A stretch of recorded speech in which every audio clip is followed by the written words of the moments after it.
Hello, my name is Bailey Howarth, and this is my submission for Unreal Game Digital Media Studio project. Um, so for my game, as you can see here, the first area is like a maze. I created this using BSP objects. The reason I did this was because you can, rather than just like add stuff, BSP objects can also remove things, remove like chunks of other BSP objects. It's essentially a setting that you can apply while using BSP objects, and then you just plonk it down, and it takes a chunk out of the level. Makes it really it takes a chunk out of the other object. It makes it really easy to just create a very simple maze. So here, look, I've just put down these BSP objects, and it's taken the chunks out of the other ones I already had down. It's a nice touch. It makes it really easy and simple, and it's quick and effective. So I'll now go and take you through the maze, show you what's happening. So we're coming up to a button.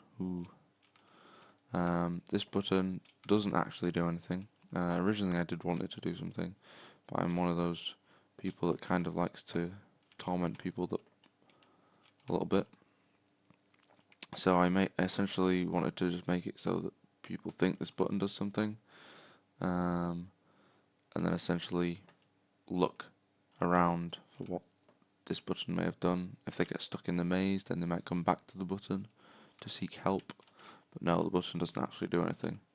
But it does have a matinee sequence, so that there's a trigger box around it, so that when I go to the trigger box, the matinee sequence for the button plays to give the appearance of the character pressing the button, when actually it's just a matinee sequence playing when I go through the trigger box.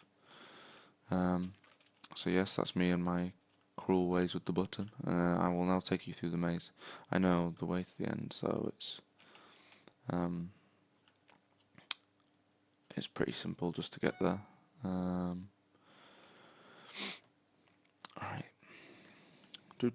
Let's go there now. So yeah, again, created all using BSP objects.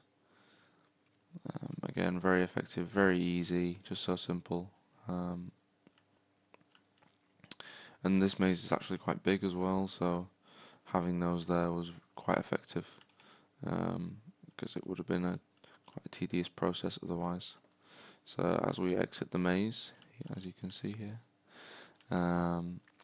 we come out onto an area of terrain that I created,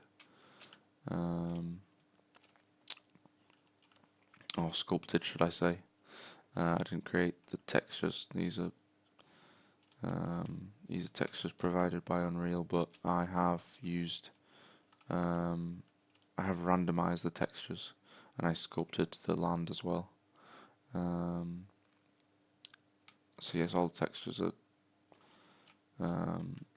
I've scattered them about myself. I didn't just use the default ones. I didn't just use the default texture. I scattered some about myself just to give it that touch. There are actually some rocks up above, which I will show in a minute, from a platform up here. But yeah, so if we make our way over here, I've got some water going on over here and an obstacle course.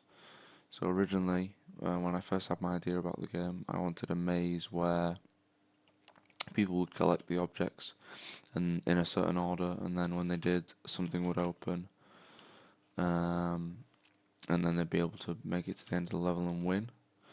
But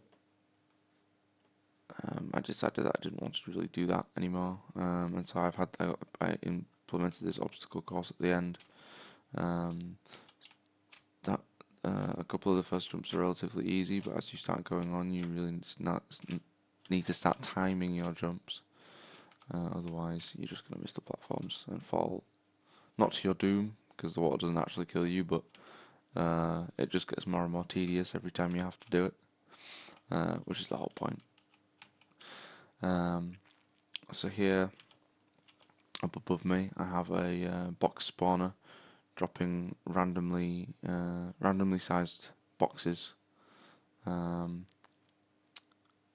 onto a platform which has a conveyor volume on it, which then pulls the boxes over the edge. So it's basically like a conveyor belt, and they have a set velocity, so they're all traveling at the same speed. But the box spawner essentially randomizes the boxes that come off. So if I try to make a jump and I get hit by a box, then I get pushed down into the water, which is nice. Very nice that I got that to work. Underwater, we can see that there's a post-processing effect going on, so it blurs from a distance, and also the water is blue essentially as well, or it appears blue with a tint from the post-process effect. There's also a physics volume here, so that I rise up, and also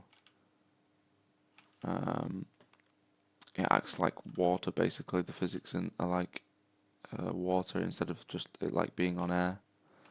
I also have it so that when you press Q and E, you rise up and down in the water, just to make it slightly less tedious for the person that inevitably keeps failing this obstacle course.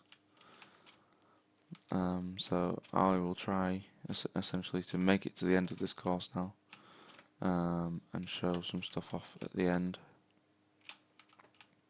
Try and not get hit by the boxes, because if I do, I'll be ever so slightly frustrated.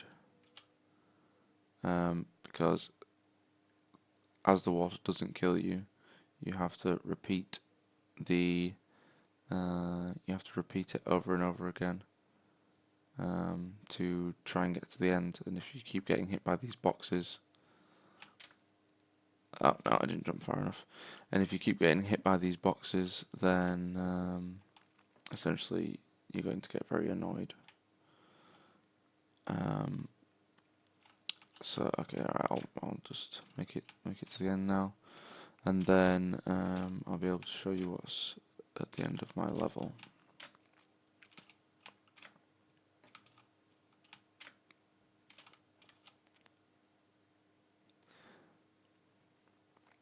I do regret putting this in now that I am constantly getting hit by boxes. There we go.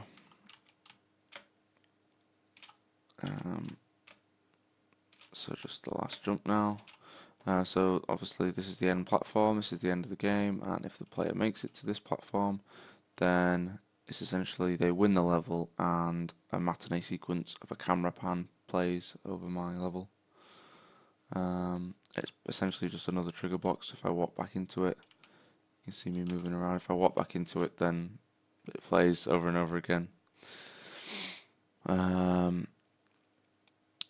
And yeah, that's it for my level really. Over there you can see, now that the camera pans, you'll be able to see it, the rocks that I created on my terrain.